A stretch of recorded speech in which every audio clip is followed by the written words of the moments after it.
Chapter 2: Hardware and Software, the Brains and its Program. We as a species exist in a world in which exists a myriad of data points.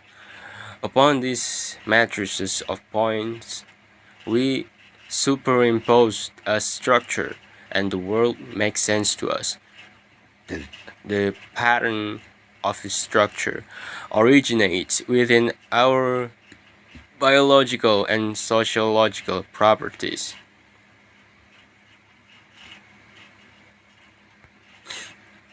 Persinger and Lafreniere, space-time, transient and unusual event. In our terminology, these data points are even action verbs, not nouns. In our terminology, models or maps, static things, nouns, not verbs. In our terminology, brain, hardware, and software. We will, throughout this book, consider the human brain is a kind of biocomputer, an electrocolloidal computer, distinct from the electronic or solid-state computers which exist outside our heads.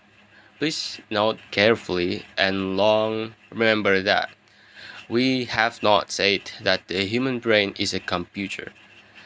The Aristotelian idea that to understand something you must know what it is has been abandoned in one science after another, for the pragmatic reasons that the simple word is introduces so many metaphysical assumption that we can argue forever about them. In the most advanced sciences, such as mathematical physics, nobody talks about what anything is anymore. They talk about what model or map can best be used to understand whatever we are investigating. In general, this specific habit of avoiding can be profitably extended to all areas of thought. Thus, when you read anywhere that A is B, it will clarify matters. If you translate this as a can be considered as or modeled by B, no. A can be considered as or modeled by B. When we say A is B, we are saying that A is only what appears within our field of study or our area of civilization, specialization. This is saying too much. When we say A can be considered as B or modeled by B, we are saying exactly as much as we have right to say, and no more. We therefore say that the brain can be considered as a computer, but we do not say it is a computer. The brain appears to be made up of matter in electrocolloidal suspension, protoplasm. Colloids are pulled together towards a condition of gel by their surface tension. This is because surface tension pull all glue-like substances together. Colloids are also conversely pushed apart towards a conditions of Sol by their electrical charges. This is because their electrical charges are similar, and similar electrical charges always repel each other. In the equilibrium between gel and Sol, the colloidal suspensions maintain its continuity, and life continues. Move the suspension too far toward jails or too far toward soul, and life ends. Any chemical that gets into the brain changes the jail-soul balance, and consciousness is accordingly influenced. Those potatoes are like LSDs, psychedelic in a mild way, can changes in consciousness when one moves from a vegetarian diet to an omnivorous diet or vice versa, are also psychedelic. Since what the thinker thinks and the prover proves, all of our ideas are psychedelic. Even without experimenting with diet or drugs, whatever you think you should see, you will see, unless it is physically impossible in this universe.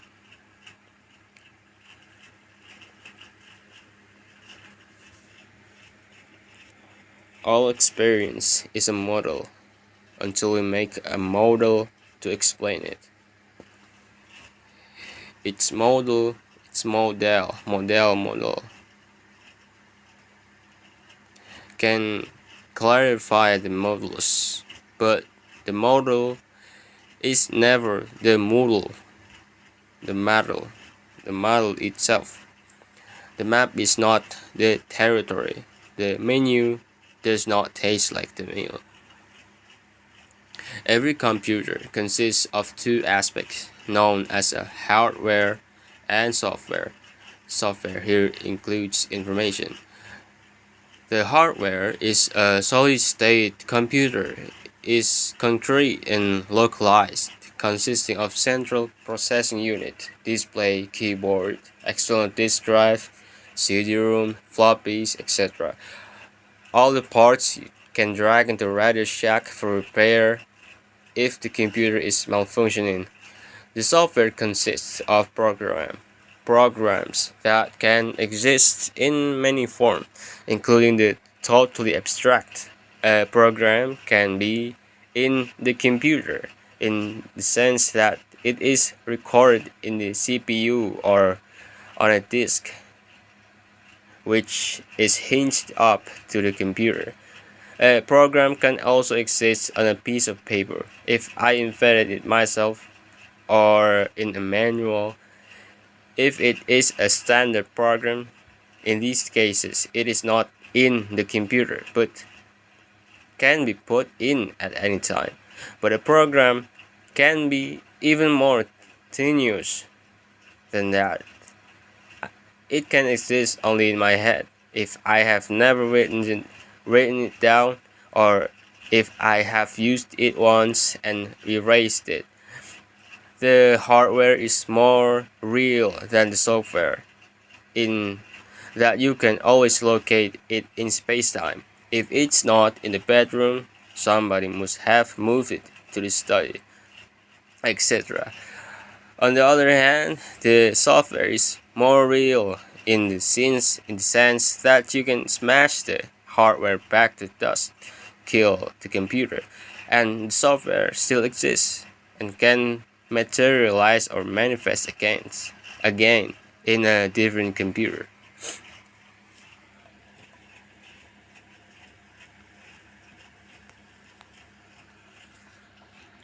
Any speculation about reincarnation at this point are responsibility of the reader,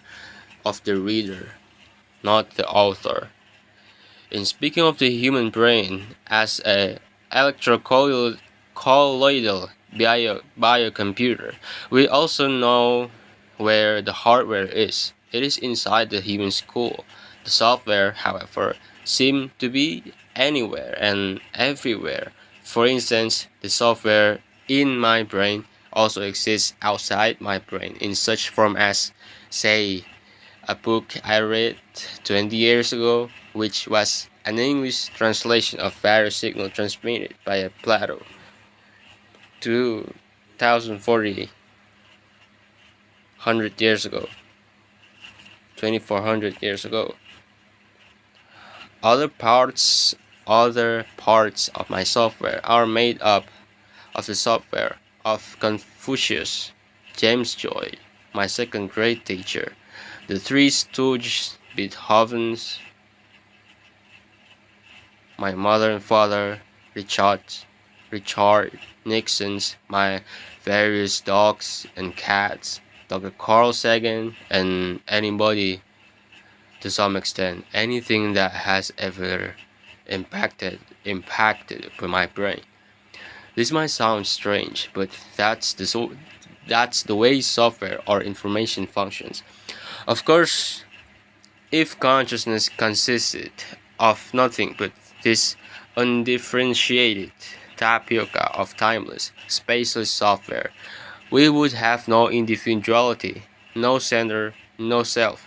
We want to know, then, how out of this universal software ocean a specific person emerges.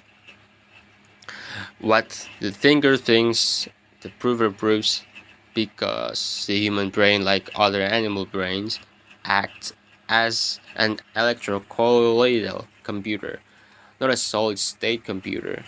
It follows the same laws as the other animal brains. That is, the program get into the brain as electrochemical bonds in discrete quantum stages. Each set of programs consists of four basic parts. 1. Genetic imperatives, totally hardwired program or instincts. 2. Number 2. Imprints. These are more or less hardwired programs which the brain is genetically designed to accept only at certain point in its development.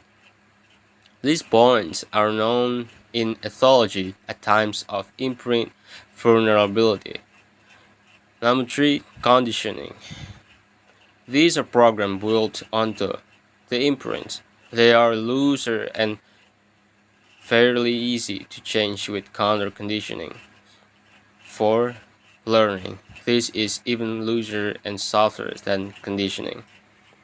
In general, the primordial imprint can always overrule any subsequent conditioning or learning. An imprint is a species of software that has become built-in hardware, being impressed on the tender neurons when they are peculiarly open and vulnerable. Imprint software, frozen into hardware, on a non-negotiable aspect of our individuality, out of the infinity of possible. Program existing as potential software, the imprint establishes the limit, parameters, perimeters within which all subsequent conditioning and learning occurs. Your hardware is localized, brain cells right here, right now. Your software is non-local, point events everywhere, everywhere. Before the first imprint, the consciousness of the infant is formed and void, like the universe at the beginning of Genesis, or the description of unconditioned enlightenment exploded. Consciousness in the mystic tradition, as soon as the first imprint is made, structure emerges out of the creative void. The growing mind, alas, becomes trapped within this structure. It identifies with the structure. In a sense, it becomes the structure. This entire process is analyzed in G. Spencer Brown's laws of form, and Brown was writing about the foundation of mathematics and logic, but every sensitive reader knows that Brown is also talking about a process we have all passed through in creating, out of an infinite ocean of signals, those particular constructs we call myself and my world. Not surprisingly, many acid heads have said that Brown's math is the best description ever written of an LSD trip. Each successive imprint complicates the software, which program our experience and which we experience as reality. Conditioning and learning build further network into this bedrock of imprinting software. The total structure of this brain circuitry makes up our map of the world. It is what our thinker thinks, and our prover mechanically fits all incoming signals to the limitations of this map. Following Dr. Timothy Leary, with a few modifications, we shall divide this brain hardware into 8 circuits for convenience. It means that this is the best map I know at present. I assume it will be replaced by a better map within 10 or 15 years, and in any case, the map is not the territory. Four of the circuits are antique and conservative. They exist in everybody, except feral children. The oral bio survival circuits. This number one, the oral bio survival circuits.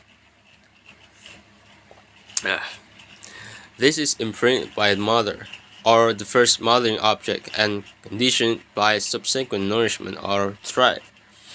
It is primarily concerned with sucking, feeding, cuddling, and body security. It retreats mechanically from the noxious of predatory, or form anything associated by imprinting or conditioning with the noxious or predatory. Number two, the anal emotional territorial circuits. This is imprinted. This is imprinted in the toddling stage, when the infant rises up, walks about, and begins to struggle for power within the family structure. This mostly mammalian circuits processes territorial rules, emotional games or cons, pecking order, and rituals of domination or submissions. Number 3. The time-binding semantic circuits. This is imprinted and conditioned by human artifact and symbol system. It handles and packages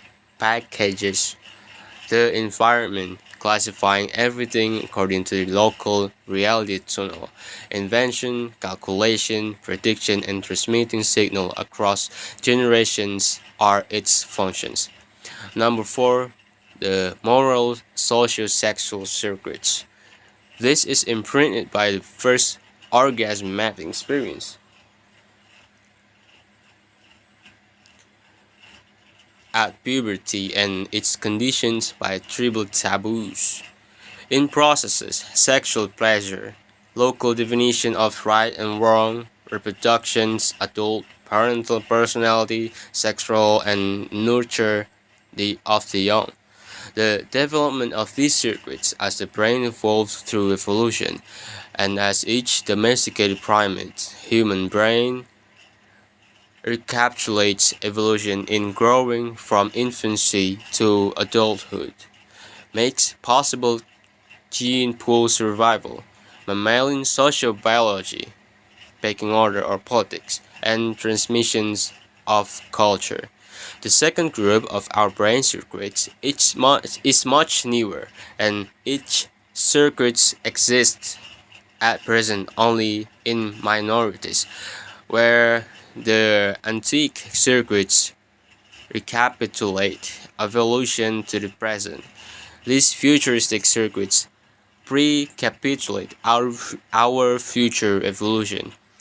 So number 5, the holistic neurosomatic circuits. This is imprinted by ecstatic experience, via biological or chemical yogas in processes neurosomatic, mind-body, feedback loops, somatic sensory, bliss, feeling, high, faith, healing, etc. Christian Science. NLP and holistic medicine consists of tricks or gimmicks to get these circuits into action, or at least temporarily. Tantra yoga is concerned with shifting consciousness entirely into these circuits. Number 6. The collective neurogenic circuits. This is imprinted by advanced yoga, biochemical electrical stresses. It processes DNA, RNA, brain feedback system, and it's collective in that it contains and has access to the whole evolutionary script. Past and future experience of these circuits is numinous, mystical, mind-shattering. Here dwell the archetypes of Jung's collective unconscious: God, goddesses, demons, hairy dwarfs, and other personification of the DNA programs or instincts that govern us. 7. The meta-programming circuits. This is imprinted by a very advanced yogas. It consists, in modern terms, of cyberkinetic consciousness, reprogramming and re-imprinting all our circuits.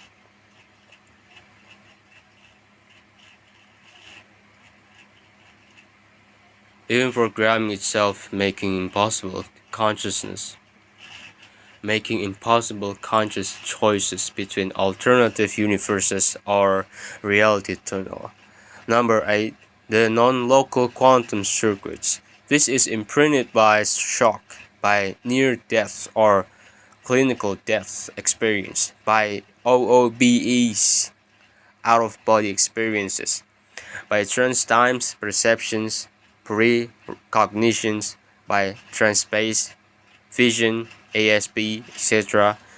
It tunes the brain into the non-local quantum communication system suggested by physicists such as Bohm, Walker, Sarfati, Bell, etc. These circuits will be explained in detail as we proceed.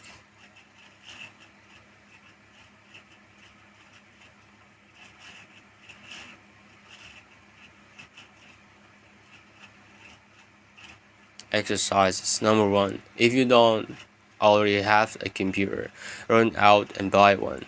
Then reread this chapter. To understand hardware and software are as applied to the human brain, perform the following meditation. Sit in a room where you will not be disturbed for a half hour and begin thinking. I am sitting in this room doing this exercise because blank. And list as many of the causes as you can think of. For instance, you are doing this exercise because obviously you read about this in this book. You read about it in this book. Why did you buy this book? Did somebody recommend it? How did that person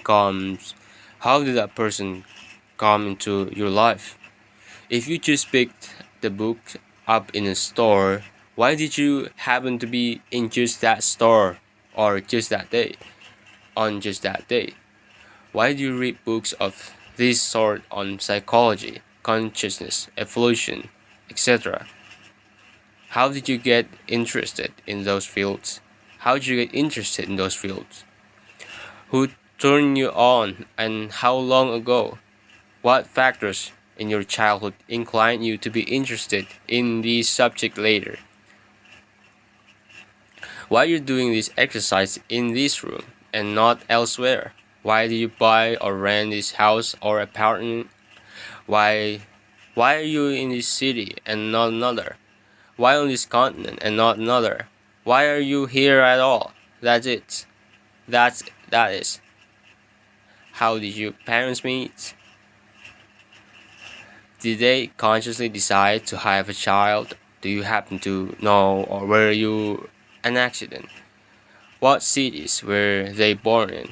If in different cities, why did they move in space-time so that their paths would intersect? Why is this planet capable of supporting life, and why did it produce the kind of life that would dream up an exercise of this sort? Repeat repeat this exercise a few days later, trying to ask and answer 50 questions you didn't think of the first time. Note that you cannot never ask all possible questions. Avoid all metaphysical speculations, e.g., karma, reincarnations, destiny, etc. The point of the exercise will be mind-blowing enough without introducing occult theories, and it will be more startling if you carefully avoid such overtly mystical speculation. Number 4. Pick up any household items, a spoon, a span, a cup, etc. Perform the same exercise as above. Why is it here? Who invented it? If you can find out, how did the invention get to its continents? Who manufactured it? Why did they manufacture that instead of bird cages? Why did they become manufacturers instead of musicians? Why did you buy it? Why did you pick that object of all the objects in your house for this meditation? Answer quickly now. Are you your hardware or your software or both?